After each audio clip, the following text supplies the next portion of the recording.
கொலோசியர் புஸ்தகத்திலிருந்து நாம் ஒரு வசனத்தை படிக்க போகிறோம். நான் அதை வாசிக்கிறேன்.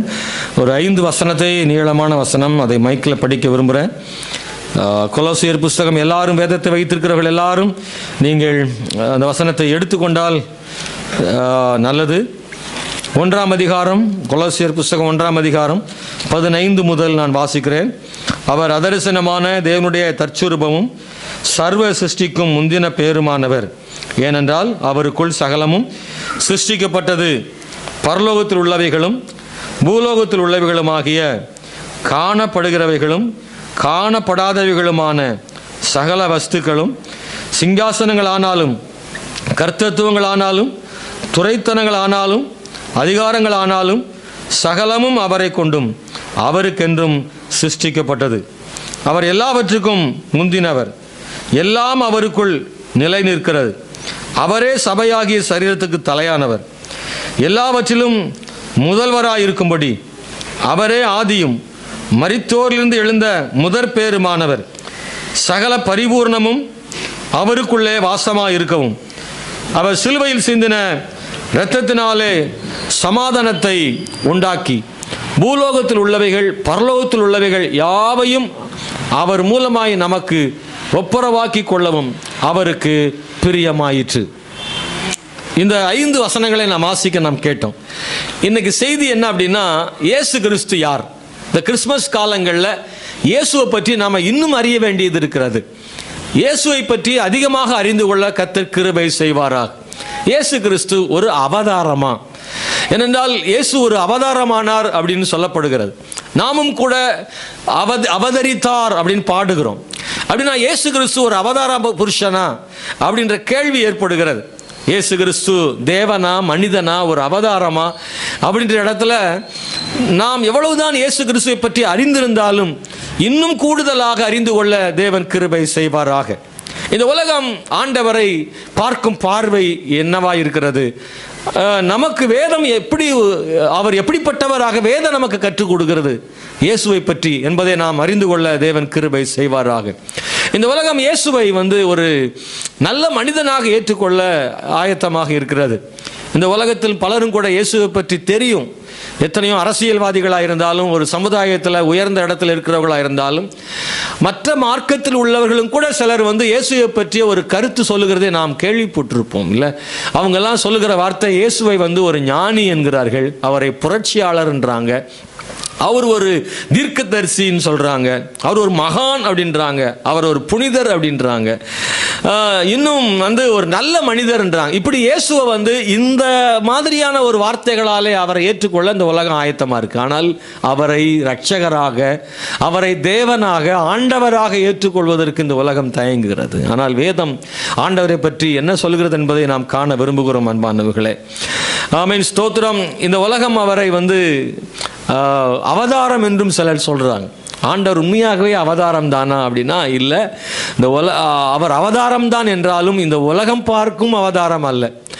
உலகம் என்ன சொல்லுகிற அப்படின்னா, எல்லா மனுஷனும் சில நம்பிக்கை இந்த உலகத்தில் இருக்குது. என்ன, பெரும்பாலான மக்கள் மத்தியில் ஒரு நம்பிக்கை என்ன இருக்குது அப்படின்னா, மனுஷர்கள் கூட அனைத்து மனிதரும் இந்த கர்ம வினை அப்படின்னு ஒன்று இருக்குல்ல, அதை வச்சு அதன் அடிப்படையில் ஒவ்வொரு மனிதனுமே அவதாரமாக எடுக்கிறான் அப்படின்னு சொல்கிறாங்க. 7 பிறவியாக வருகிறான். அவதாரம் என்றால் என்னென்றால் இறங்கி வருதல்னு அர்த்தம். மனிதர்கள் அவங்க பிறப்பிலே அவங்க வாழும்போதும் அவங்க முதல் வாழ்க்கையில் இருக்கக்கூடிய கர்ம வினை அதை பொறுத்து அவங்க அடுத்து ஒரு பிறவியாக என்ன செய்வாங்க, அவதாரமாக பிறப்பாங்க அப்படின்னு மக்கள் நம்புகிறார்கள். அன்பான தேவனுடைய பிள்ளைகளை, இந்த உலகம் நம்புகிற அவதாரத்தோடு இயேசுவின் அவதாரத்தை ஒப்பிடவே முடியாது. இயேசு மற்ற எல்லாத்தோடும் ஒப்பிடத்தக்கவர் அல்ல. அவர் எதோடும் ஒப்பிட முடியாதவராக இருக்கிறார். அவர் வல்லமையான தேவனாக இருக்கிறார். அல்லேலூயா. உலகம் சொல்லுகிற அவதாரம் இயேசு அல்ல. இயேசு அவதரித்தார் தான், மனிதனுக்காக மனிதனானார் தான், அவர் மனித உருவத்தை எடுத்தார் தான், ஆனாலும் கூட இந்த உலகம் பார்க்கும் அந்த அவதாரத்தில் இயேசு வரவில்லை. அவர் வல்லமையானவராக இந்த உலகத்திற்கு அவர் வந்தார் என்பதை நாம் காண முடிகிறது. அன்பான கர்த்தருடைய பிள்ளைகளே, ஸ்தோத்திரம். இன்னும் இந்த உலகம் நம்புகிற அவதாரங்களை பற்றி நிறைய சொல்ல வாய்ப்புகள் இருக்கிறது. ஆனால் அவைகளெல்லாம் சொல்ல அவசியமில்லை என்றும் நான் நினைக்கிறேன். ஸ்தோத்திரம். குறிப்பாக ஆண்டவராக இயேசு கிறிஸ்துவினுடைய அவரை பற்றி நாம் அதிகமாக அறிந்து கொள்ள ஆண்டவர் நமக்கு கிருபை செய்வாராக. நாம் இயேசுவை ஏன் அறிந்து கொள்ள வேண்டும், அல்லது அதிகமாக ஏன் அறிந்து கொள்ள வேண்டும்? ஒவ்வொரு தேவ பிள்ளைகளுக்கும் இயேசு தெரியும் தானே. இன்னும் இயேசுவை அதிகமாக அறிந்து கொள்ள வேண்டுமா என்றால் நாம் அறிந்து கொள்ள வேண்டும். ஏனென்றால் நாம் எந்த அளவுக்கு இயேசு கிறிஸ்துவை அதிகமாக அறிந்து கொள்கிறோமோ அந்த அளவுக்கு இயேசுவின் ஆசீர்வாதங்களை அதிகமாக நாம் பெற்றுக்கொள்ள முடியும். நாம் தேவனிடத்திலிருந்து பெற்றுக்கொள்வது எதை பொறுத்து என்றால் அவரை அறிகிற அறிவை பொறுத்துதான். உங்களுக்கு எத்தனை பேருக்கு புரியுதுன்னு தெரியல. நாம் ஆண்டவற்றை சிலர் அதிகமாக பெற்றுக்கொள்கிறார்கள், சிலர் ஆண்டவற்றை குறைவாக பெற்றுக்கொள்கிறார்கள். அந்த அளவீடு எதை பொறுத்து அப்படின்னா, ஆண்டவரை யார் எவ்வளவு அதிகமாக அறிகிறோமோ அதை பொறுத்து தான் அவரிடத்திலிருந்து பெற்றுக்கொள்கிறோம். உதாரணமாக ஒரு செல்போன் எடுத்துக்கொண்டால் அந்த செல்போனில் நாம் எவ்வளவு பயன்படுத்தி கொள்ளுகிறோம் என்பது வித்தியாசங்கள் நிறைய இருக்குது. சிலர் ஒரே ஒரு காரியத்திற்காக மட்டும் செல்போனை பயன்படுத்துகிறார்கள். இன்னும் பலரும் கூட அதை 10 காரியத்திற்காக பயன்படுத்துகிறார்கள். இன்னும் சிலர் அதை 20 காரியங்களுக்காக பயன்படுத்துகிறார்கள். நான் கொஞ்சம் விளக்கி சொன்னால் உங்களுக்கு புரியும் நினைக்கிறேன். நீங்கள் செல்போனை எதற்கெல்லாம் பயன்படுத்துகிறீங்க, உங்களுக்கு செல்போன் எவ்வளோ பயன்படுகிறது அப்படின்னு யோசித்து பார்த்தீங்கன்னா, சில அம்மாமார்களுக்கு அந்த செல்ஃபோன் சிலர்கிட்ட நான் கேட்டேன், எனக்கு ஒன்றும் தெரியாது, வந்தால் ஃபோன் என்ன செய்வேன் அதை மட்டும் சொல்லி கொடுத்துருக்காங்க. என்ன சொல்லி கொடுத்துருக்காங்க? பச்சை கலர் பட்டனை அமுக்கி விட்டு அலோ சொல்லு, அவ்வளோதான். மகன் ஊர்லேருந்து பேசுவார், பிள்ளைகள் பேசும். அந்த அம்மாவுக்கு வேறு ஒன்றும் தெரியாது. நீங்கள் ஃபோனை அடித்த உடனே என்ன செய்யணும், அந்த ஒரு பட்டனை மட்டும் அமுக்க தெரியும். அந்த அம்மாவுக்கு அந்த ஒரு நன்மை மட்டும்தான் அந்த அம்மாவுக்கு அந்த செல்ஃபோனில் கிடைக்கும். அதையும் தாண்டி அந்த அம்மாவுக்கு ஃபோன் பண்ண தெரியாது. சிலருக்கு என்ன தெரியும், ஃபோன் பண்ண தெரியும். நம்பரை எடுத்து அதை ஃபோன் பண்ணவும் தெரியும், ஃபோன் வர்றதை எடுக்கவும் தெரியும். சிலருக்கு அதையும் தாண்டி டார்ச் அடிக்க தெரியும். செல்ஃபோனில் என்ன இருக்குது அது தெரியுது, ஒரு டார்ச் உள்ளே இருக்குது. இந்த செல்ஃபோன் வந்ததுலேருந்து நிறைய போச்சு. சில வீட்டில் டார்ச் லைட்டே கிடையாது, சில வீட்டில் கால்குலேட்டரே கிடையாது, சில வீட்டில் கேமராவே கிடையாது. முன்னாடி கேமரான்னு அலைவாங்க, இப்போ கேமராவே கிடையாது. எல்லாமே இதுக்குள்ள அந்த டப்பாவுக்குள்ள அத்தனையும் வந்துருச்சு. அல்லேலூயா. உலகம் முழுவதும் இதற்குள்ள என்ன செய்யுது இருக்கு. அதையும் தாண்டி சிலர் என்ன பண்ணுவாங்க, செல்போனில் என்ன யூஸ் பண்ணுறீங்க, டார்ச் சொல்லியாச்சு, கால்குலேட், செல்ஃபோனே பயன்படுத்தாத மாதிரி முழிக்கிறீங்க திருன்னு. ஐயோ, உங்களை மாதிரி யார் பயன்படுத்த முடியுங்க? வாட்ஸ்அப்பு அது பார்த்தீங்கன்னா ஃபுல்லாக ஷேர் பண்ணுறது, பார்க்குறது, சாட்டிங்கு, சாப்பிட்டியா, குழம்பு வச்சு என்ன குழம்பு, அத்தனையும் அவ்வளவும் கேட்குறதுக்கு இந்த வாட்ஸ்அப் ஒன்று கிடச்சிருக்கு. அதை நிறைய பேருக்கு அனுப்புறது. ஸ்டேட்டஸ்ன்னு ஒன்று வச்சுருக்காங்க, ஸ்டோரின்றாங்க, ப்ரொஃபைல் பிக்சர்ன்றாங்க. இது எல்லாமே அதில் ஃபோட்டோ வைக்கிறாங்க பூரா. இப்போ முன்னாடியெல்லாம் நேராக ஃபோட்டோ எடுத்து வைக்கிறது, இப்போ செருப்பை தான் ஸ்டேட்டஸ் வைக்கிறாங்க. நான் காலை ஃபோட்டோ எடுத்து வைக்காங்க, காலை ஃபோட்டோ எடுத்து வைக்கான். இல்லைன்னா இந்த முடிய ஃபோட்டோ பின்னாடி எடுத்து வைக்கிறது. இப்போ ட்ரெண்டே மாறி போச்சு. ஒழுங்காக வைக்கிறதெல்லாம் ட்ரெண்டு கிடையாது, ஒழுங்கீனமாக வைக்கிறது தான் ட்ரெண்டு. பூரா தலையை வைக்கிறதும், பின்னாடி வைக்கிறதும், காலை வைக்கிறதும், செருப்பு தூக்கி உள்ள வைக்கிறதும், வெளிச்சமாக இருந்தால் இருட்டுக்குள்ளே இருந்து போட்டோ எடுத்து வைக்கிறது, இப்படியே அங்கிட்டாங்க பார்த்துட்டு எடுத்து வைக்கிறது, இப்படியெல்லாம் இன்னைக்கு பூரா வச்சுக்கிறாங்க. நிறையா என்னென்ன எல்லாம் செய்ய முடியுமோ அதெல்லாம் செய்கிறான். முன்னாடியெல்லாம் பார்த்தா ஃபோட்டோவில் எல்லாம் கருப்பாக இருக்கும், இப்போ அப்படியே கிடையாது. கண்ணங்கரைன்னு இருக்கிற ஆளுக்கு வெள்ளையாக இருக்கா. என்னையானா ஃபில்டரான், என்னையா அதுக்கு ஒன்றை வச்சு விட்டு ஃபில்டர் பண்ணி ஆளை அப்படியே வெள்ளைக்கார மாதிரி மாற்றி தூக்கி உட்கார வச்சு, இது யாருன்னு கேட்டால் நீங்கள் தாங்க. நானா இது அப்படின்னு, நீங்கள் தான் ஐயா. அல்லேலூயா. ஸ்டுடியோக்காரன்ட்ட முதல்ல சண்டை போடுவாங்க, ஐயா கொஞ்சம் என் கலர் கொஞ்சம் மாற்றி கொஞ்சம் கொடு அப்படின்னு, எடிட் பண்ணி கொடுங்க. இப்போ இவங்களே எடிட் பண்ணிடுறாங்க. நிறைய இதை பார்த்து பொண்ணு பார்த்து ஏமாந்துருக்காங்க. போட்டோவில் வேற மாதிரி இருந்துச்சு, இல்லை அதுதான் இது. எல்லாமே இப்போ செல்போனில் வந்துருச்சு, புது விதமாக மாற்றிட்டாங்க. நான் சொல்கிறேன், செல்ஃபோனை பற்றி ஒருவர் குறைவாக அறிந்திருந்தால் குறைவாகத்தான் அவர் பயன்படுத்துவார். செல்ஃபோனை பற்றி அதிகமாக தெரிஞ்சிருந்தால் அதிகமாக பயன்படுத்துவான். இன்னும் கூட மெயில் அதுலேருந்து மெயில் பண்ண முடியும், அதில் எடிட் பண்ண முடியும், வீடியோ எடிட் பண்ணலாம், பிக்சர் எடிட் பண்ணலாம், பணம் அதுலேருந்து அனுப்பலாம், வங்கிக்கு போக வேண்டாம், ஜிபே இருக்குது. இவ்வளோ நேரம் என்ன செஞ்சிய? இப்போ தான் ஒன்றா ஞாபகத்துக்கு வருது. பணம் முன்னாடியெல்லாம் சுருக்கு பையில் தான் இருந்துச்சு, இப்போ அப்படி கிடையாது. பணமே கையில் தொடவே வேணாம், இந்த செல்ஃபோன் இருந்தால் போதும், பனி பரிசே வேண்டாம், இது தூக்கிட்டு அலையிறான். பிச்சைக்காரன் கூட ஸ்கேனர் காமிக்கிறான், இந்த 10 ரூபா இருக்கு. ஒரு காரில் ஒருத்தன் பிச்சை கேட்குறான், சார் ஏதாவது கொடுக்கணும், சில்லறை இல்லைன்றான். ஸ்கேனர் உடனே எடுத்து அந்த பிச்சைக்காரன் ஸ்கேனரை காமிக்கிறான், ஒரு 10 ரூபா உடனே. எல்லாரும் இப்போ ரொம்ப நவீனமாகி போச்சுங்க. பர்ஸே தேவையில்லை, பணமே தேவையில்லை, எல்லாமே இப்போ செல்ஃபோனில் நமக்கு பயன்படுது. அதை உன்னை மட்டும் தூக்கிட்டு பஸ் ஏறிப்பலாம். அல்லேலூயா. இந்த செல்ஃபோன் இவ்வளோ பயன் இருக்குது, நல்ல அழிவும் இருக்குது நிறையா. நான் சொல்ல வந்த கருத்து நீங்கள் புரிஞ்சிருப்பீங்க நம்புகிறேன். நான் குறைவாக இதை பற்றி தெரிந்தால் குறைவாக நான் பெற்றுக்கொள்கிறேன், அதிகமாக இதை பற்றி தெரிந்திருந்தால் இதிலிருந்து அதிகமாக நான் பெற்றுக்கொள்கிறேன். இயேசுவும் அப்படித்தான், பைபிளும் அப்படித்தான். நான் அதிகமாக தெரிந்திருந்தால் எனக்கு அதிகமாக நான் பெற்றுக்கொள்கிறேன் பைபிளிலிருந்து. இயேசுவை நிறைய தெரிஞ்சிருந்தால் இயேசுட்டேருந்து நிறைய நான் பெற்றுக்கொள்கிறேன். நான் அதிகமாக பெற்றுக்கொள்வதற்காக என்ன செய்ய வேண்டும் என்றால் இயேசுவை அதிகமாக நான் அறிந்து கொள்ள வேண்டும். அதுதான் விளக்கம், வேறு ஒன்றுமே கிடையாது. நான் எந்த அளவுக்கு இயேசுவை இன்னும் இன்னும் அதிகமாக அறிந்து கொள்கிறேனோ அந்த அளவுக்கு இயேசு எனக்கு அதிகமாக நன்மை செய்கிறார். இன்னைக்கு இந்த கால வேளையில் இந்த இயேசு கிறிஸ்துவை இன்னும் கொஞ்சம் அறிந்து கொள்ள ஆண்டவர் நமக்கு கிருபை செய்வாராக. ஸ்தோத்திரம். அன்பானவர்களே, நாம் இயேசுவை அறிந்து கொள்ள என்ன செய்ய வேண்டும்? நான் இயேசுவை அதிகமாக அறிந்து கொள்ள என்ன செய்ய வேண்டும்? சரி, செல்ஃபோனுக்கே மறுபடியும் வருவோம். செல்ஃபோனை அதிகமாக அறிந்து, அதுதான் உங்களுக்கு புரியுது, அதனால் அதை சொல்கிறேன். செல்ஃபோனை அதிகமாக தெரிஞ்சுக்கிறதுக்காக என்ன செய்யணும்? நோண்டிகிட்டே இருக்கணும், இவ்வளோதான், வேறு ஒன்றுமே கிடையாது. நம்ம மதுரை பாசையில் சொன்னாங்க, தப்பாக எடுத்துடாதீங்க. ரொம்ப பார்த்தீங்கன்னா அதிலேயே ஊறி போய் கிடக்கும். உள்ளே போயிட்டு அப்படியே தேடிக்கிட்டே அதை கண்டுபிடிச்சிட்டே இருப்பாங்க. அங்கே போவாங்க, அப்படி பார்ப்பாங்க, தெரிஞ்சுக்கிட்டே இருப்பாங்க. அப்படியே இந்த செல்ஃபோனுக்குள்ளேயே மூழ்கி போயிடுவாங்க, தெரியுமா? இப்போ எனக்கு தெரியாததை விட இந்த கிதியோனுக்கு நிறைய தெரியும். அவனை கூப்பிட்டு, அவன் வயசு என்ன, என் வயசு என்ன, எனக்கு தெரியாத அவன் சொல்லிக் கொடுப்பான் எனக்கு, இல்லை? ஆனால் வசனங்களுக்கு தெரியாது. ஆனால் அது ரெண்டாவது, இந்த பையலுக்கெல்லாம் பைபிள் நிறைய தெரிய மாட்டேங்குது. செல்ஃபோன் இந்த மாதிரி ஆகி போயிடுச்சா, திடீர்னு கருப்பாக தெரியுது அப்படின்னா போதும், அவன் டக்குன்னு எடுத்து கொடுத்துருவான். ஏன்னா அவ்வளோ விவரமாக இருக்கு. அப்படிதான்டா சிரிக்கான். சின்ன பிள்ளைகள் உங்களுக்கு தெரியுமாடலாம் செல்ஃபோனு? தாய்மார்ப்போம் அவங்ககிட்ட, அவங்கள நம்பி தான் வாழ வேண்டியிருக்கு இன்னைக்கு. என்னன்னு பாடுறா, இது என்னன்னு பாடுறான்ட்டு எல்லா பெற்றோரும் பிள்ளைகள்கிட்ட தான் கொடுக்காங்க, இது என்னன்னு பாடுறான்னு. இதை நிறைய தெரிந்து கொள்றதுக்கு என்ன காரணம்னா, அவங்க இதில் நிறைய மூழ்கியிருக்காங்கன்னு அர்த்தம். நிறைய மூழ்கியிருக்காங்க. இயேசுவை பற்றி நிறைய தெரிஞ்சுக்க என்ன செய்யணும்?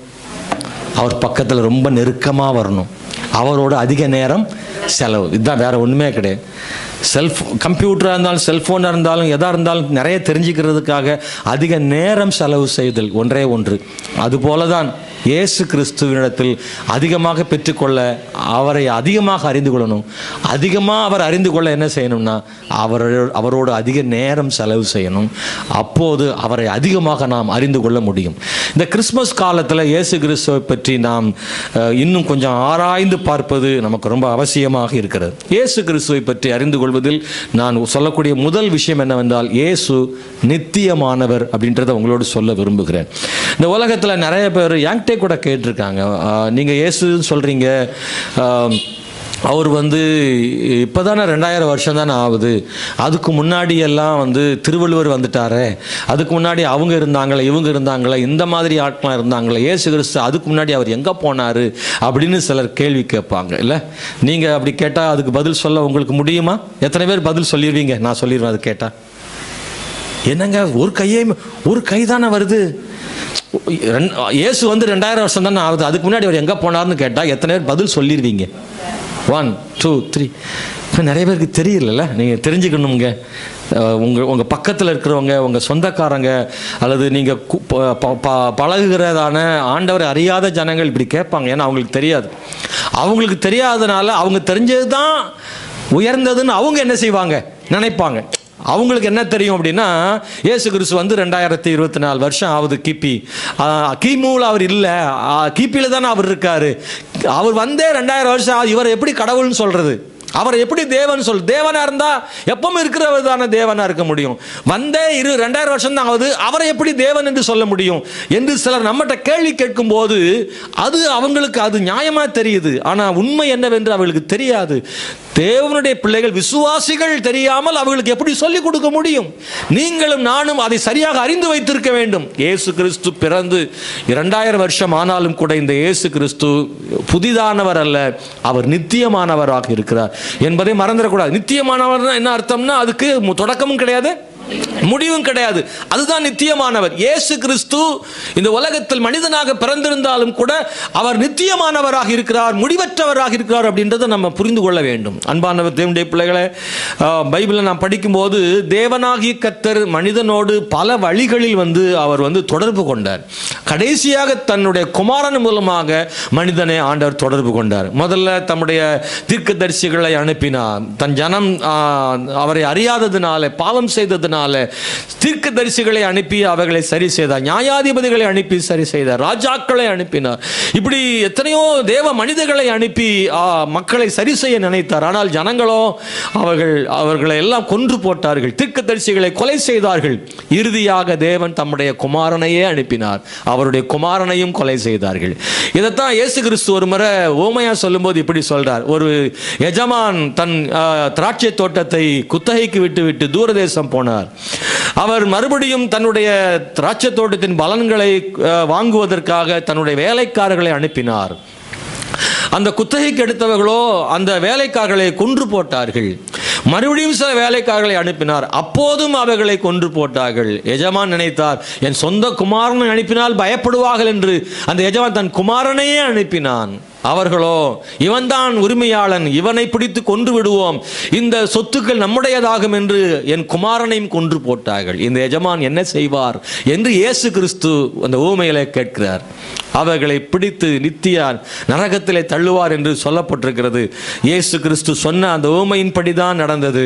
பிதாவானவர் அநேக நியாயாதிபதிகளை அனுப்பி, ராஜாக்களை அனுப்பி, தீர்க்கதரிசிகளை அனுப்பி அவர்கள் எல்லாரும் கொலை செய்யப்பட்ட போது தன் குமாரனை அனுப்பினார். இயேசு கிறிஸ்துவும் கொலை செய்யப்பட்டார், மனுஷகுமாரன் கொலை செய்யப்படுவார் என்று இயேசு கிறிஸ்து ஊமையாக அதை சொன்னார். அன்பான தேவனுடைய பிள்ளைகளே, நம்முடைய தேவன் நித்தியமானவர். இயேசு அவர் ஆதியிலே இருந்தார்.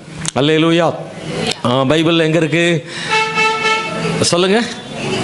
நீதிமொழிகள்ல வாசிங்க. எத்தனாவது வசனம் நீதிமொழிகள்ல? ஆதியிலே. யோவான் 1:1 இருக்கே இல்லையா?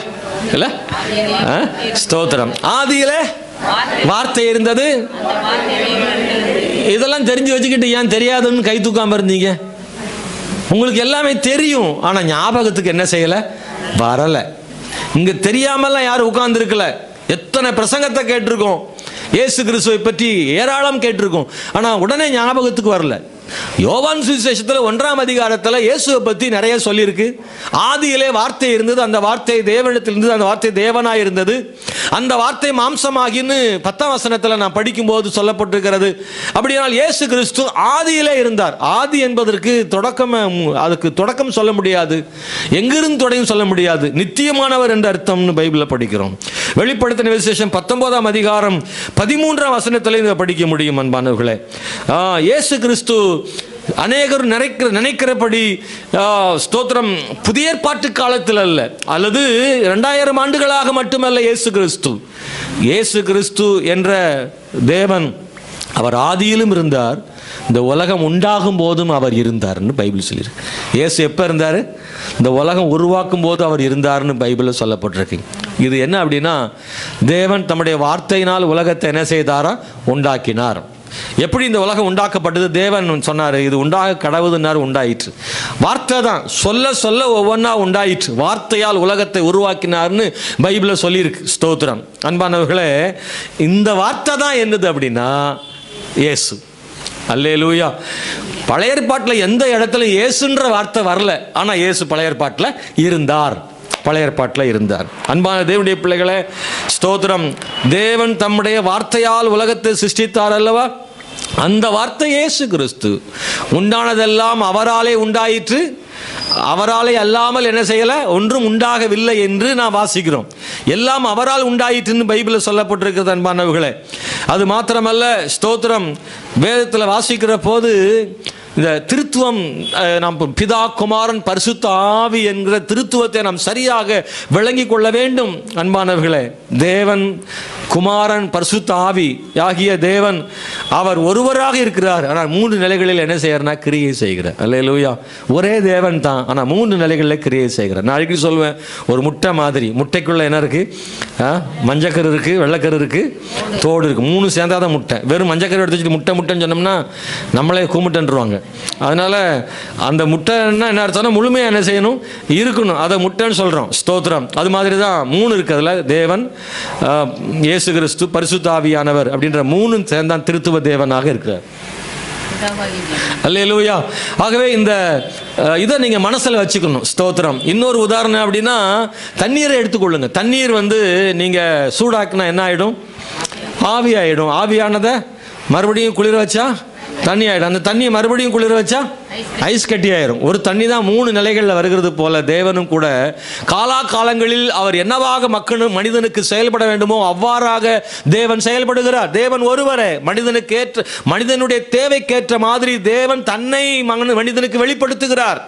ஆமென். ஸ்தோத்திரம்.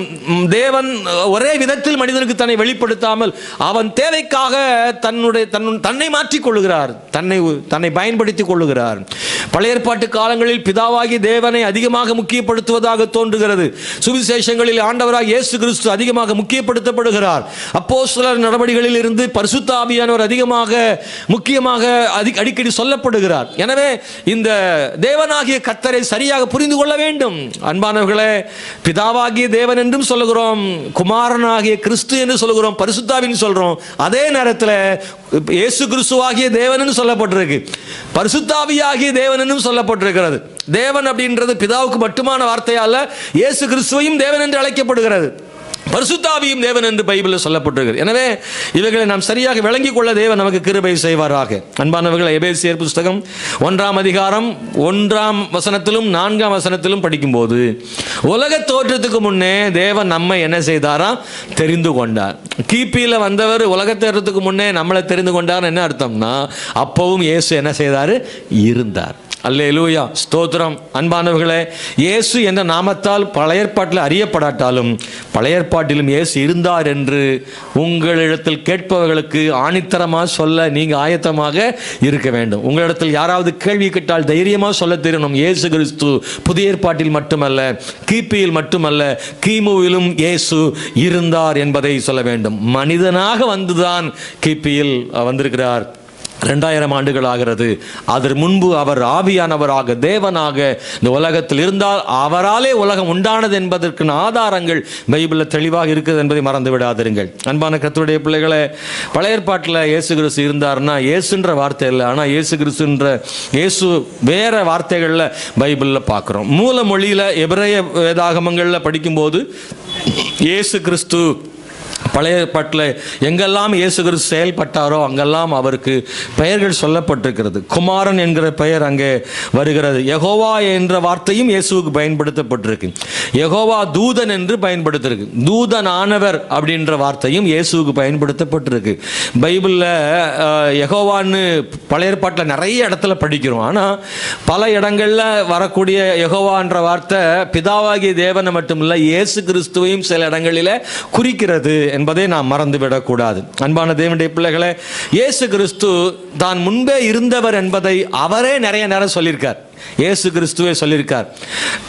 அன்பானவர்களே, நானும் பிதாவும் ஒன்றாயிருக்கிறோம்னு யோவான் சுவிசேஷம் 10ஆம் அதிகாரம் 30ஆம் வசனத்தில் இயேசு சொல்றார். நானும் பிதாவும் ஒன்றாயிருக்கிறோம் சொல்றார். அப்புறம் ஆபிரகாம் உண்டாவதற்கு முன்பும் நான் என்ன செய்தேன், இருந்தேன். அங்கெல்லாம் ஒவ்வொருத்தர் பேசிக்கிறாங்க, என்னையா இவன் இப்போ எப்படி இருந்தான், இவன் இப்போ தானே வந்திருக்கிறான், ஆபிரகாம் எப்படி தெரியுன்ற மாதிரி எல்லாரும் பேசுகிறாங்க. அவர் சொல்கிறாரு, நான் ஆபிரகாம் உண்டாவதற்கு முன்னாகவே இருந்தேன்னு சொல்கிறார். யோவான் 8:58 சொல்கிறார். தோமா என்ன சொல்கிறார் அப்படின்னா, யோவான் 20:8 என் ஆண்டவரே என் தேவனேன்றார். ஸ்தோத்திரம். அவரை தேவனாக அழைக்கிறார். அதுக்கு இயேசு கிறிஸ்து ஏதாவது சொன்னாரா? தேவன்னு கூப்பிடாத, நான் இயேசு கிறிஸ்துன்னு அவனை திருத்தினாரான்னா இல்லை, மறுத்தாரா இல்லை. அப்படின்னா அவர் தேவனாக இருக்கிறார்னு அர்த்தம். அவர் தேவனாக இல்லை என்றால் கூட அவர் மறுத்திருக்கக்கூடும். அப்படி அவர் சொன்னதாக நாம் வேதத்தில் படிக்கவில்லை. பேதுரு என்ன சொல்றாருன்னா, 2 பேதுரு புஸ்தகத்தில் 1ஆம் அதிகாரம் 1ஆம் வசனத்தில் பேதுரு சொல்றாரு, நம்முடைய தேவனும் இரட்சகருமா இருக்கிற இயேசு கிறிஸ்துவனுடைய அப்படின்னு சொல்றார். நம்முடைய தேவன். அப்போ இயேசுவை பேதுருவும் தேவன் என்று தான் அழைக்கிறார் என்பதை பார்க்கிறோம். சங்கீதம் 45:6 படிக்கிற போது, தேவனே உமது சிங்காசனம் என்றென்றைக்கும் உள்ளதுன்னு சொல்றார். அது மாத்திரமல்ல, ஏசாயா புஸ்தகம் 9:6 இயேசுவின் பற்றிய தீர்க்க தரிசனம் ஒன்று அங்கே இருக்கு. 9:6 எல்லாருக்கும் தெரியுமா அந்த வசனம்? மனப்பாடமா இந்த ஒரு வாரமா சொல்லியிருப்பாங்க நினைக்க, உங்க வீடுகள் தோறும் சொல்லியிருப்பாங்கல்ல. ஏசாயா 9:6 என்ன சொல்லியிருக்கு? நமக்கு ஒரு பாலகன் பிறந்தார், நமக்கு ஒரு குமாரன் கொடுக்கப்பட்டார், கர்த்தத்துவம் அவர் தோளின் மேல் இருக்கும், அவருடைய நாமம் அதிசயமானவர், ஆலோசனை கர்த்தா, வல்லமையுள்ள தேவன், நித்திய பிதா, சமாதான பிரபு எனப்படும். அல்லேலூயா. இதுலயே இயேசு யாருன்னு சொல்லியிருக்கு? தேவன் சொல்லியிருக்கு. அப்படிதானா? வல்லமையுள்ள தேவன், நித்திய பிதா. நான் பிதான்னா பாருங்க, பிதானா நம்ம தனியா ஒரு வச்சிருக்கோம்ல, தேவனே பிதான்னு வச்சிருக்கோம்ல. இங்க சொல்லும் போது இவர் இயேசுவும் பிதாவா கூட இருக்கிறார். நித்திய பிதான்னு சொல்லும்.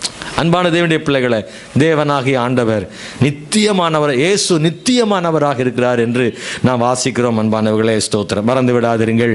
அல்லேலூயா. ஆதியாகமம் புஸ்தகம் 1ஆம் அதிகாரம் 26 படிக்கும்போது அங்கே ஒரு ஆலோசனை கூட்டம் நடக்குது. என்ன ஆலோசனை கூட்டம் அது? பிதா, குமாரன், பரிசுத்தாவி 3 பேர் உட்கார்ந்து பேசிக்கிட்டு இருக்காங்க. என்ன பேசுறாங்கன்னா, நமது சாயலின்படி, நமது ரூபத்தின்படி மனுஷனை உண்டாக்குவோமாக. எனது சாயலின்படி உண்டாக்குவேன் அப்படிலாம் சொல்லலை, நமது சாயலின்படி உண்டாக்குவோமாகன்னு அவங்களுக்குள்ள என்ன செய்யறாங்க? பிதா, குமாரன், பரிசுத்தாவியானவர் ஆலோசித்து சாயல், தேவ சாயலாக உண்டாக்கப்பட்டது என்பதாக நாம் வேதத்தில் வாசிக்கிறோம். பைபிளில் சில இடங்களை நான் உங்களுக்கு சொல்றேன், நீங்க குறிக்க வாய்ப்பு இருந்தால் குறித்து கொள்ளுங்கள். இயேசு கிறிஸ்து பழைய ஏற்பாட்டில் எந்தெந்த இடங்கள்லாம் அவர் இருந்தார், அல்லது இயேசு கிறிஸ்து இயேசு என்ற பெயரில் வெளிப்படாமல் தேவன் என்ற பெயரில், தேவம் தூதனானவர் என்ற பெயரில், யெகோவா என்ற பெயரில் எங்கெல்லாம் இயேசு கிறிஸ்து வெளிப்பட்டார்ன்றத சில இடங்களை நான் உங்களுக்கு சொல்ல விரும்புகிறேன். ஆகார் சாராளிடத்தில் கோபித்து கொண்டு அவள் ஓடி போகும்போது அங்கே ஒரு தூதன் அவளை பேசி, மீண்டும் நீ நாச்சியாரத்து அண்டைக்கு போன்னு ஒரு தூதன் சொன்னார்ல, அந்த இடத்துல அந்த தூதன் யாருன்னா இயேசு கிறிஸ்து தான். அல்லேலூயா. அன்பான தேவனுடைய பிள்ளைகளை, ஈசாக்க பலியிட ஆபிரகாம் வந்தபோது அதை தடுத்த ஒரு தூதன் இருக்கார்ல, அது இயேசு கிறிஸ்து. ஆதியாகமம் 22 11 முதல் 18 வரைக்கும் படிக்கிறோம். அப்புறம் யாக்கோபு லாபான்கிட்ட இருந்த போது லாபான் அவனை வளர விடாம தடுத்தான் இல்லையா, அப்போ யாக்கோபுக்கு ஒரு தூதன் தோன்றி அவனை ஆசீர்வதித்தார்ல, அந்த தூதனானவர் யார் அப்படின்னா ஆண்டவராகிய இயேசு கிறிஸ்து. முட்செடிக்கு தரிசனமானாரே மோசேக்கு, யாத்திராகமம் 3ஆம் அதிகாரம் 2 முதல் 5 வரை அங்கே இயேசு கிறிஸ்துவை பற்றி அங்கே சொல்லப்பட்டிருக்கிறது. இஸ்ரவேலருடைய பயணத்தில் முன் சென்றாரே, அவர்களோடு கூட இருந்தாரே, அதில் இயேசு கிறிஸ்துவை பற்றி சொல்லப்படுகிறது. யாத்திராகமம் 14, 19, 23, 20 போன்ற வசனங்கள் எல்லாம் இந்த இயேசு கிறிஸ்துவின் பெயர் நாமங்கள் அங்கே சொல்லப்பட்டிருக்கிறது. அது மட்டுமல்ல, ஸ்தோத்திரம், அங்கே 1 கொரிந்தியர் 10:4 பவுல் அதை எடுத்து சொல்றாரு, இஸ்ரவேலை பின்தொடர்ந்த கன்மலை கிறிஸ்துவே அப்படின்னு சொல்றார். அங்க இஸ்ரவேலரோடு பயணித்த அந்த கன்மலை இருக்குல்ல, அது கிறிஸ்து தான் பவுல் அதை ஆழமா மறுபடியும் எடுத்து சொல்றார். அப்ப இயேசு கிறிஸ்து புதிய ஏற்பாட்டில் மட்டுமல்ல, பழைய ஏற்பாட்டு இஸ்ரவேலரோடு கூட பயணம் செய்திருக்கிறார் இயேசு என்பதை பவுல் அப்போஸ்தலன் கூட என்ன செய்யறாருன்னா அதை வலியுறுத்துறார். மீதியானியரை முறியடிப்பதற்கு கிதியோனை ஒரு தூதன் அழைத்தார் அல்லவா, அந்த தூதனும் ஆண்டவராகிய இயேசு கிறிஸ்து. பிழையாமை இஸ்ரவேலை சபிக்க அழைத்த போது அவனை சபிக்க விடாமல் ஆசீர்வதிக்க செய்த ஒரு தூதன் உண்டல்ல, அந்த அவர் இயேசு கிறிஸ்து என்று சொல்லப்பட்டிருக்கிறது. அன்பானவர்களே, சிம்சோனுடைய பிறப்பை பற்றி அவனுடைய பெற்றோராகிய மனோவாவும் அவனுடைய தாயும் தூதனானவரிடத்தில் கேட்டார்கள், நாங்கள் எப்படி என் பிள்ளைகளை வளர்க்க வேண்டும் என்று கேட்டார்களே. அப்போது சிம்சோனை வளர்க்க வேண்டிய விதத்தை சொல்லிக் கொடுத்த ஒரு தூதனானவருக்கார அவர் யாருன்னா இயேசு கிறிஸ்து தான் பைபிளில் பழைய ஏற்பாட்டில் சொல்லப்பட்டிருக்கிறது. இப்படி எலியா சூரச்செடியில சோர்ந்து போயிருக்கும் போது அவனுக்கு அப்பமும் தண்ணீரும் கொடுத்தாரே ஒரு தூதன், அவர் யாருன்னா இயேசு கிறிஸ்து, அவனை போஷித்த தூதனார். அல்லேலூயா. அப்படியானால் ஆண்டவர் புதிய ஏற்பாட்டில் அல்ல பழைய ஏற்பாட்டிலும் இருக்கிறார். நல்லா புரிஞ்சுக்கணும், நம்முடைய இயேசு கிறிஸ்து நித்தியமானவர், அவர் எப்போதும் இருந்தார். ஆனால் தேவனுடைய சித்தத்தின்படி பூமியில் மனுஷனாக பிறந்து தான் இயேசு கிறிஸ்து புதிய ஏற்பாட்டில் ஒழிய அவர் எப்போதும் இருந்தவராக இருந்தார் என்பதை மறந்துவிடக்கூடாது. எதற்காக இயேசு மனிதனாக வேண்டும்? இந்த கேள்வி உங்களுக்கு இருக்கான்னு தெரில, ஆனால் நிறைய பேர் கேட்பாங்க. அப்படி இயேசு கிறிஸ்து வந்து இந்த மாதிரி அடி வாங்கணுமா? இயேசு கிறிஸ்து செத்து தான் மனுஷனை மீட்கணுமா? இயேசு கிறிஸ்து சிலுவையில் எதுக்கு செத்தாரு? அவர் கடவுளாக இருந்தாலும் ஏன் சாகணும் அப்படின்ற கேள்வியை நிறைய பேர் கேட்பாங்க. காரணம் அவங்களுக்கு தெரியாதனால அந்த கேள்வியை கேட்பாங்க. ஏன்னா ஒரு பக்கத்தில் வந்து பரிதாபப்பட்டும் சிலர் கேட்பாங்க, என்ன அடி வாங்குறார் அவர், இப்படியெல்லாம் அவர் கஷ்டப்படணுமான்னு சிலர் நல்ல நோக்கத்தோடையும் கேட்பாங்க. சிலர் வந்து தப்பான விதத்தில் கேலி பண்ணுறதுக்காகவும் சிலர்லாம் அப்படி சொல்கிறது உண்டு. இயேசு ஏன் மனுஷனாக வந்து இப்படியெல்லாம் கஷ்டப்படணும்னு சிலர் கேள்வி கேட்பாங்க. அதற்கான பதிலை நம்ம சரியாக தெரிந்து வைத்திருக்க வேண்டும். முதலாவது ஒன்று, ஆண்டவர் தம்முடைய வாக்குத்தத்தத்தின்படி வாக்குத்தத்தங்களை நிறைவேற்றவும் புறஜாதிகளுக்கு இரக்கம் கிடைக்கவும் இயேசு கிறிஸ்து இந்த பூமியில் மனிதனாக பிறந்தார் அப்படின்றத பைபிளில் நம்ம படிக்கிறோம். ரோமர் புஸ்தகம் 9ஆம் அதிகாரம் 8-9 வசனங்களை வாசிக்க முடியும். குறிப்பாக அது எப்படி என்றால், மாம்சத்தின்படி பிள்ளைகள் ஆனவர்கள் தேவனுடைய பிள்ளைகள் அல்ல, வாக்குத்தத்தத்தின்படி பிள்ளைகள் ஆனவர்களே அந்த சந்ததி எண்ணப்படுவார்கள். அந்த வாக்குத்தத்தமான வார்த்தையாவது, குறித்த காலத்திலே வருவேன், அப்பொழுது சாரால் ஒரு குமாரனை பெறுவாள் என்பதே. வாக்குத்தத்தத்தின்படி பிறந்தவன் அல்ல, ஸ்தோத்திரம், மாம்சத்தடி பிறந்தவன் அல்ல, வாக்குத்தத்தின்படி பிறந்தவர்கள். ஆகவே இன்றைக்கு நீங்களும் நானும் வந்து அவருக்கு பிள்ளைகளாக இருக்கிறோம் என்றால், ஆபிரகாமின் பிள்ளைகள் யாருன்னா இஸ்ரவேலர் தான். ஆனால் இன்னைக்கு நீங்களும் நானும் ஆபிரகாமுக்கு பிள்ளைகள் ஆகிட்டோம். பார்த்தீங்கன்னா இதுக்கு காரணம் இயேசு கிறிஸ்து தான். அல்லேலூயா. இயேசு கிறிஸ்து இந்த பூமியில் மனிதனாக விட்டால் நீங்களும் நானும் ஆபிரகாமின் பிள்ளைகளாக இருக்க முடியாது. ஆனால் அன்னைக்கு சொல்லப்பட்ட ஆபிரகாமுக்கு சொல்லப்பட்ட தீர்க்கதரிசனம் நடக்கிறதுக்காக இயேசு கிறிஸ்து மனிதனாக பிறந்தார் என்பதை மறந்துடக்கூடாது. கிறிஸ்துவினால் நாமும் நீங்களும் நானும் கூட இயேசு மூலமாக ஆபிரகாமுக்கு பிள்ளைகள் ஆகிறோம்னு பைபிள் சொல்லப்பட்டிருக்கிறது. இன்னும் சொல்ல போனா இயேசுவை பற்றிய முதல் தீர்க்க தரிசனம் எதுன்னு சொல்ல முடியுமா? இயேசுவை பற்றிய முதல் தீர்க்க தரிசனம் எது? இயேசுவை பற்றிய முதல் தீர்க்க தரிசனம் ஆதியாகமத்தில் 3:15 அல்லேலூயா. உன் வித்துக்கும் அவள் வித்துக்கும் பகையை உண்டாக்குவேன், அவர் உன் தலையை நசுக்குவார், நீ அவர் குதிங்காலை நசுக்குவார். இதுதான் இயேசுவை பற்றி முதலாக தீர்க்க தரிசனம். உலகம் உண்டாகி ஜனங்கள் பாவம் செய்த போது அந்த பிசாசோடு சொல்லப்பட்ட தேவனுடைய வார்த்தை என்னவென்றால், பிசாசே அவர் உன் தலையை என்ன செய்வாரு? நசுக்குவாரு, நீ அவர் குதிங்காலை நசுக்குவாயின்னு தீர்க்க தரிசனம். அந்த தீர்க்க தரிசனம் நடக்கும்படி இயேசு பிறந்தார். அவர் உன் தலை நசுக்குவார்னா என்ன அர்த்தம்? அவர் யாரு? இயேசு. உன் தலைன்றது பிசாசு. பிசாசே உன் தலையை இயேசு சிலுவையில் என்ன செய்வாரு? நசுக்குவாரு. நீ அவர் குதிங்கால நசுக்குவாயின்னா இயேசு தலையை நசுக்கல, இயேசுவின் குதிங்கால நசுக்கிறதுன்றது இயேசுவை சிலுவையில் பாடுபடுத்தினது.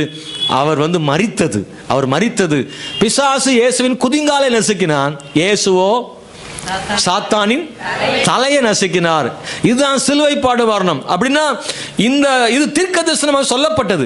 இந்த தீர்க்கதரிசனம் நிறைவேறும்படி இயேசு மனிதனாக உலகத்தில் என்ன செய்தார்னா பிறந்தான்னு சொல்லப்பட்டது. இரண்டாவது, பிதாவை வெளிப்படுத்தும்படி இயேசு மனிதனானார். அல்லேலூயா. ஏன் இயேசு மனிதனானார் தெரியுமா? பிதாவை மக்களுக்கு வெளிப்படுத்துறதுக்காக.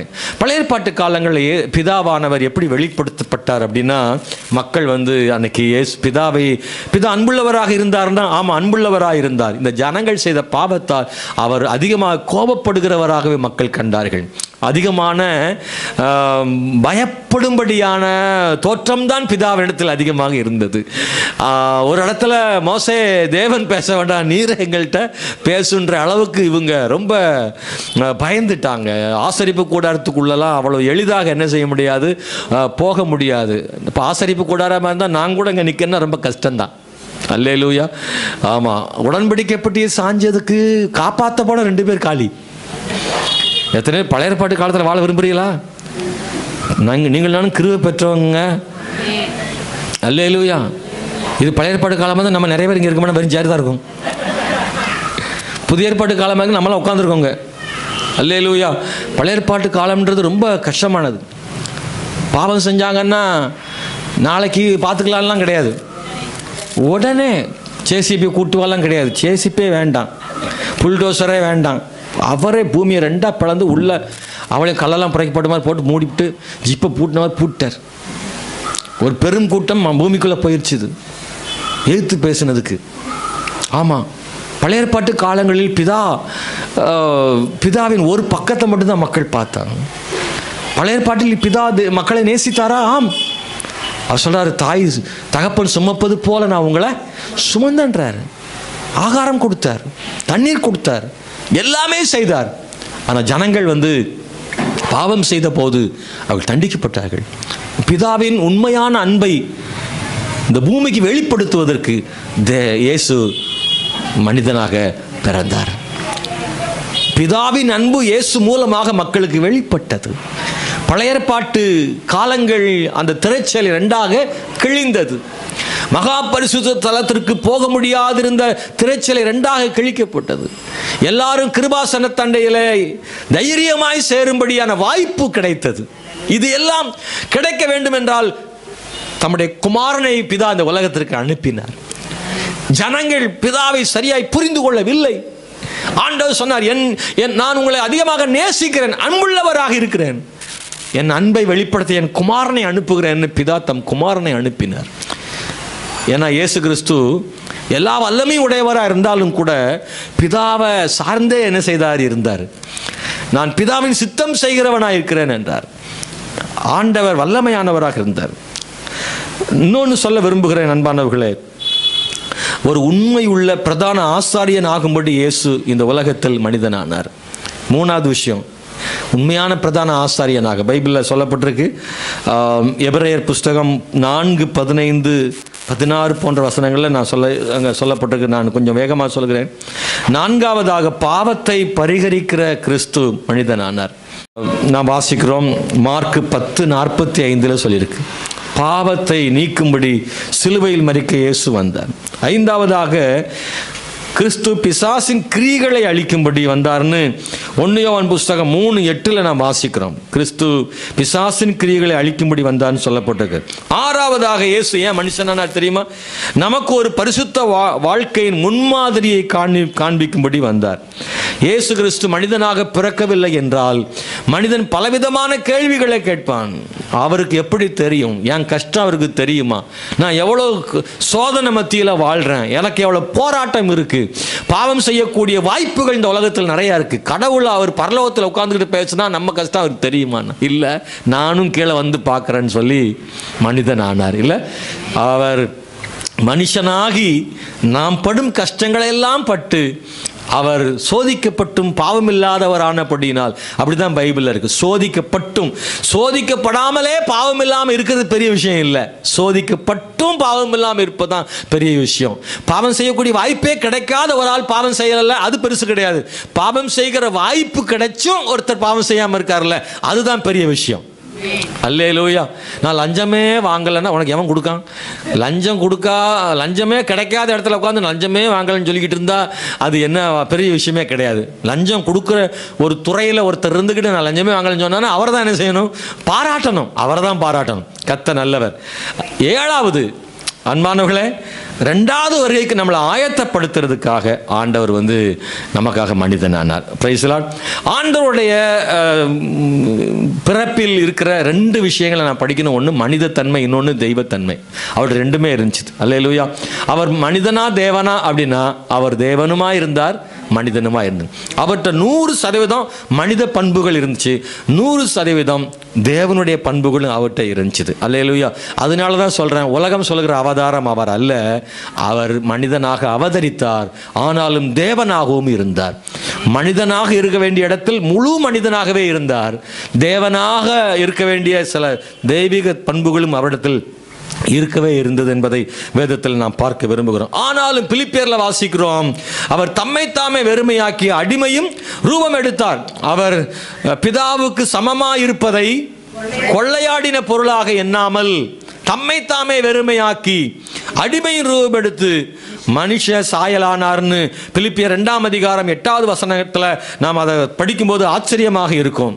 ஒன்றுமே இல்லாது இருக்கிறதுனால இல்லை, எல்லாம் இருந்தும் பிதாவுக்கு சமமாக இருக்கிற வாய்ப்பு அவருக்கு.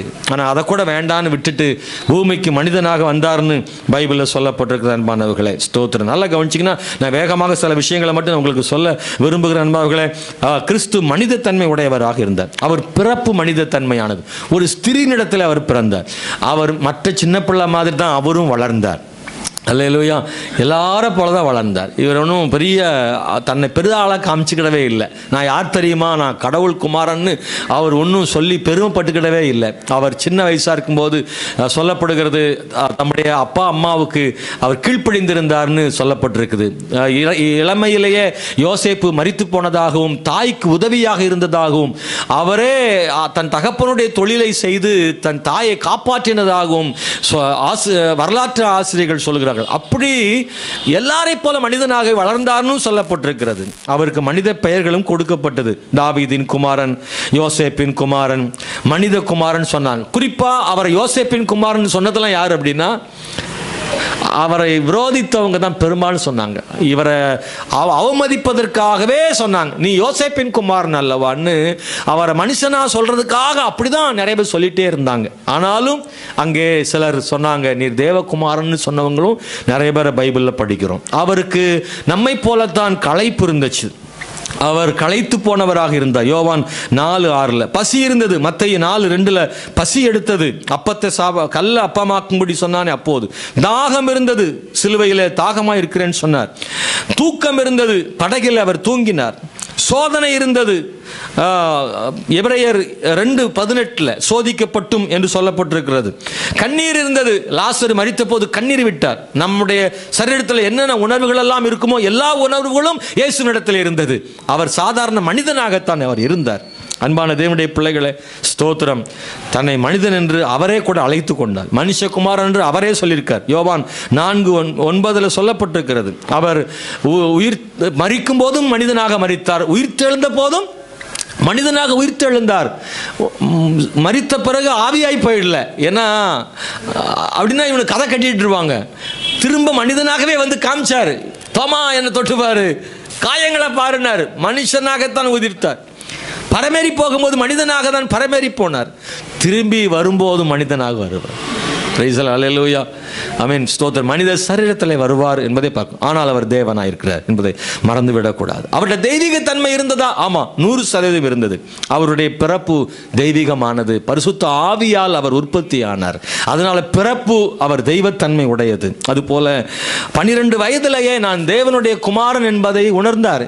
நீ உன்னை எங்கெல்லாம் தேடணும்னு கேட்டாங்க. நான் தேவனுடைய காரியத்தில் இருக்க வேண்டும் என்பது உங்களுக்கு தெரியாதா? பிதாவுக்கு அடுத்த காரியங்களை செய்ய வேண்டும் என்பது உங்களுக்கு தெரியாதான்னு அப்பா அம்மாட்ட சொன்னார். எத்தனை வயசு? 12 வயசு. நம்ம பிள்ளை அப்படி பேசுமான்னு தெரியல. ஆனால் இயேசு கிறிஸ்து 12 வயசுல சொன்னார், நான் பிதாவுக்கு அடுத்த காரியங்களை செய்யணும். அப்போ அவர் தெய்வீக அங்கே என்ன செய்ய, அந்த வயசில் ஒன்றுமே அவ்வளோ பெருசாக தெரியாது. ஆனால் நான் பிதாவின் உன்னுடைய குமாரன் அப்படின்னு புரிஞ்சி இருந்தார். அப்பவுமே அவருக்கு தெரிஞ்சிருந்துச்சு. ஞானஸ்நானம் பெற்றபோது வானம் திறந்தது, பரிசுத்தாயோ அவர் மேல் வந்தார். இதெல்லாம் தெய்வீகத்தன்மை உடையது. நீர் என்னுடைய நேசகுமாரன் சொன்னார். மத்தேயு 4. Praise the lord. அல்லேலூயா. ஜீசஸ். Thank you lord. ஆமென்.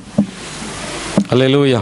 கொஞ்சம் பிளக்கில் ப்ராப்ளம் நினைக்கிறேன். ஸ்தோத்திரம். சரி பாருங்க, பிரதான ஆசாரியனுக்கு முன்பும் பிலாத்துக்கு முன்பும் மரண தண்டனை கிடைக்கும் தெரிஞ்சும் தான் தேவகுமாரன் சொல்றத கர்த்தர் நிறுத்தவே இல்லை, பயப்படவே இல்லை. அவர் திரும்ப திரும்ப சொன்னார், தேவகுமாரன்றதை சொல்லிட்டே இருந்தார். அன்பான தேவனுடைய பிள்ளைகளை, தெய்வீக ஞானம் அவருக்குள்ள இருந்ததாக பைபிளில் படிக்கிறோம். ஸ்தோத்திரம். பிசாசு கூட அவரை பார்த்து தேவகுமாரன் சொன்னான் இல்லை? ஆமாம், ஸ்தோத்திரம். நிறைய சொல்லிட்டே போல அன்பானவர்களே. பாவத்தை மன்னிக்கிற வல்லமை அவருக்கு இருந்தது. மரித்தோரை உயிரோட எழுப்புகிற வல்லமை அவர்கிட்ட இருந்துச்சு. என்னில் பாவம் உண்டு என்று உங்களால் யாராவது சொல்லக்கூடுமான்னு தைரியமா கேட்டாரு.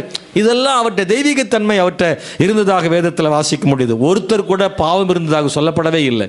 அன்பான தேவனுடைய பிள்ளைகளை, இயேசு கிறிஸ்து அவர் 100% மனிதனாகவும் 100% தேவனாகவும் இந்த பூமியில் வாழ்ந்தார் என்பதை மறந்துவிட வேண்டாம். திரும்பவும் சொல்லுகிறேன், உலகம் சொல்லுகிற அவதாரமாக அல்ல, அவர் தேவகுமாரனாக இந்த உலகத்தில் வந்தார் என்பதை ஜெபம் பண்ண போகிறோம். நம்ம எல்லாரும் சேர்ந்து தேவ சமூகத்தில் ஜெபம் பண்ண போகிறோம். ஹல்லேலூயா, பிரைஸ் தி லார்ட். ஸ்தோத்திரம் ஆண்டவரே. நான் ஜெபம் பண்ண முடிக்கும் போது நான் வாசலுக்கு போய் உங்களெல்லாம் சந்திக்க விரும்புகிறேன். வாசலில் இருப்பேன். முடிஞ்சவொடனே பாஸ்டர் காண தேடாதீங்க, நான் வாசல்லேருந்து உங்களை சந்தித்து வழி அனுப்ப விரும்புகிறேன். நம்ம எல்லாரும் எழுந்திருக்க முடிஞ்சால் எழுந்திருந்து நமக்கு இன்னும் ஒரு 2-3 நிமிஷங்கள் இருக்கிறது. நாம் ஜெபம் பண்ண போகிறோம். ஹல்லேலூயா, ஸ்தோத்திரம் ஆண்டவரே, ஸ்தோத்திரம் ஆண்டவரே. இப்படிப்பட்ட தேவனை நாம் காண நமக்கு தேவன் கிருபை செய்தார். அதற்காக நாம் தேவனுக்கு மகிமை செலுத்துவோமாக. நித்தியமானவரை நான் அறிந்து கொள்ள கிருபை செய்தார். இந்த உலகத்தில் எத்தனையோ பேர் இந்த ஆண்டவரை, இவ்வளவு மேலானவரை இந்த உலகம் இன்னும் அறியாமல் இருக்கும்போது நீங்களும் நானும் இந்த இயேசுவை அறிந்து கொள்ளக்கூடிய வாய்ப்பு கிடைத்தது. பைபிள் இருக்கு, ஆமென், தாயின் கருவில் நம்மளை தெரிந்தெடுத்தார்னு சொல்லப்பட்டிருக்கு. உலக தோற்றத்துக்கு முன்னதாகவே கர்த்தர் நம்மளை தெரிந்தெடுத்தார்னு சொல்லப்பட்டிருக்கிறது. நாம் அவ்வளவு பெரிய ஆளா இல்ல, அவர் கிருபை நம்மேல் வந்தது, அவருடைய கண்கள் நம்மை கண்டது. அதற்காக தேவனுக்கு ஸ்தோத்திரம் உண்டாவதாக. நன்றி சொல்ற ஆண்டவரே, எங்களை அர்ப்பணம் செய்கிறோம் ஆண்டவரே. ஹல்லேலூயா, ஹல்லேலூயா, ஹல்லேலூயா. இந்த இயேசு கிறிஸ்துவினுடைய தேவத்தன்மையும் மனுஷத்தன்மையும் நாம் ஆராய்ந்து பார்த்தோம். அவரை பற்றி வேதம் என்ன சொல்லுகிறது என்பதை ஆழமாய் பார்க்க முடிந்தது. ஆண்டவர் நமக்கு சில விஷயங்களை இதன் மூலமாய் கற்றுக் கொடுத்திருக்கிறார். ஆமென், ஹல்லேலூயா. அவர் சோதிக்கப்பட்டும் பாவம் இல்லாமல் இருந்தது போல நாமும் சோதிக்கப்பட்டாலும் பாவம் இல்லாமல் இருக்க ஆண்டவர்கிட்ட நாம் ஒப்பு கொடுத்து ஜெபம் பண்ணுவோமாக. ஒரு முன்மாதிரியான வாழ்க்கை வாழ தேவன் நமக்கு கிருபை செய்வாராக. ஆமென், ஹல்லேலூயா, ஹல்லேலூயா, ஹல்லேலூயா. எல்லாம் இருந்தும் தன்னை தாழ்த்தினது போல நாமும் தாழ்த்த ஆண்டவர் நமக்கு கிருபை செய்வாராக. நாம் அவரை சார்ந்து கொண்டால் அவரை போல நம்மையும் பரிசுத்தமுள்ளவராய் மாற்ற விரும்புகிறார். ஹல்லேலூயா, பிரைஸ் தி லார்ட். ஸ்தோத்திரம். நன்றி ஆண்டவரே. ஹல்லேலூயா. சில வார்த்தைகளாவது சொல்றீங்களா? வாய் திறந்து சில வார்த்தைகளாவது சொல்லி ஆண்டவருக்கு முன்னாடி ஒப்பு கொடுங்க. ஆண்டவர், நான் உம்மை போல வாழ கிருபை செய்யுங்க ஆண்டவரே. மை ஸ்தோத்திரம். ஹல்லேலூயா. அவரை எவர் நம்புகிறாரோ அவரை போலவே அவர்களையும் மாற்றுகிறார். நித்தியம் உள்ளவராக மரணத்துக்கு ஏதுவான நம்மை ஜீவனுக்கு ஏதுவாய் மாற்றுகிறார். முடிவற்ற வாழ்வை அவர் தருகிறார். அவர் வாழ்வது போல நீங்களும் நானும் அவரோடு வாழும் வாய்ப்பை நமக்கு ஆண்டவர் தருகிறார். ஆமென், ஸ்தோத்திரம். அவரோடு நம்மை சேர்த்துக் கொள்ள மறுபடியும் அவர் வருகிறவராய் இருக்கிறார். அவர் இருந்தார், இருக்கிறார், இன்னமும் இருப்பார். வரக்கூடிய தேவனாய் இருக்கிறார். ஹல்லேலூயா, ஹல்லேலூயா, ஹல்லேலூயா. எங்கள் பரலோகத்தின் பிதாவே, வல்லமையானவரே, நன்றியோடு துதிக்கிறோம் இயேசுவே. இப்போதும் கூட கர்த்தாவே, இந்த கால வேளையில உம்மை அதிகமாக அறிந்து கொள்வதன் மூலமாக உம்மிடத்திலிருந்து அதிகமான நன்மைகளை பெற்றுக்கொள்ள கிருபை செய்யும் கர்த்தாவே. நாங்கள் இன்னும் உம்மோடு நெருங்கி வரவும் அதிகமாக உம்மை அறிந்து கொள்ளவும் தேவன் கிருபை செய்யும். எங்களை தாழ்த்துறோம், உங்க நாமத்தை மகிமைப்படுத்தும். எங்களை சார்ந்திருக்கிற பலரும் எங்களை பார்த்து ஆண்டவர் உம்மை குறித்து கேட்கும் போது அவர்களுக்கு சாந்தத்தோடும் ஆண்டவரை நிதானத்தோடும் உம்மை குறித்து அறிவிப்பதற்கு எங்களுக்கு கிருபை செய்யுங்கப்பா. ஸ்தோத்திரம் கர்த்தாவே. நாங்கள் உம்மிடத்திலிருந்து பெற்றுக்கொள்ள தேவ ஞானத்தை பெற்றுக்கொண்டதை மற்றவங்களுக்கு நாங்கள் சொல்லிக் கொடுக்க கிருபை செய்யுங்க ஆண்டவரே. இந்த உலகம் உம்மை பார்க்கிற விதமாக நாங்கள் உம்மை பார்க்காமல் வேதம் எங்களுக்கு சொல்லி தந்திருக்கிறது போல உம்மை நாங்கள் பார்க்க பண்ணுங்க ஆண்டவரே. அப்பா, நாங்கள் உம்மை அறிந்து கொண்டது குறைவு, இன்னும் அறிந்து கொள்ள வேண்டுமே, இன்னும் நாங்கள் உம்மை அறிந்து கொள்ள வேண்டுமே. ஜெபத்தின் மூலமாக வேத வசனத்தின் மூலமாக உம்மோடு இன்னும் அதிகமாக நெருக்கமாகி விட எங்களுக்கு கிருபை செய்ய வேண்டும் என்று ஜெபிக்கிறோம். உங்க நாமத்தை மாத்திரம் மகிமைப்படுத்துங்க, எங்களை தாழ்த்துறோம். வருகிற நாட்கள்ல கிறிஸ்துமஸ் பண்டிகை, புத்தாண்டு பண்டிகை நாட்கள்ல எல்லாருக்கும் தேவன் கிருபை பாராட்டுங்க. எல்லா தேவைகளையும் சந்திங்க. இன்னும் எல்லாரும் கிறிஸ்துவுக்காக வாழ பண்ணுங்க. நாங்கள் இந்த உலகத்திற்கு உப்பாக வெளிச்சமா இருக்கணும், சாட்சியா நிக்கணும் ஆண்டவரே. ஏதோ ஒரு பெயர் கிறிஸ்தவனாக அல்ல, உண்மையான தேவனுடைய பிள்ளையா வாழ்ந்து காண்பிக்கணும். பாவத்தையும் சாபங்களையும் ஜெயிக்கணும் ஆண்டவரே. மாம்சத்தின் கிரியைகளை ஜெயிக்கணும் ஆண்டவரே. உமக்காக வாழ பண்ண ஜெபிக்கிறோம். எல்லாரையும் ஆசீர்வதியும்.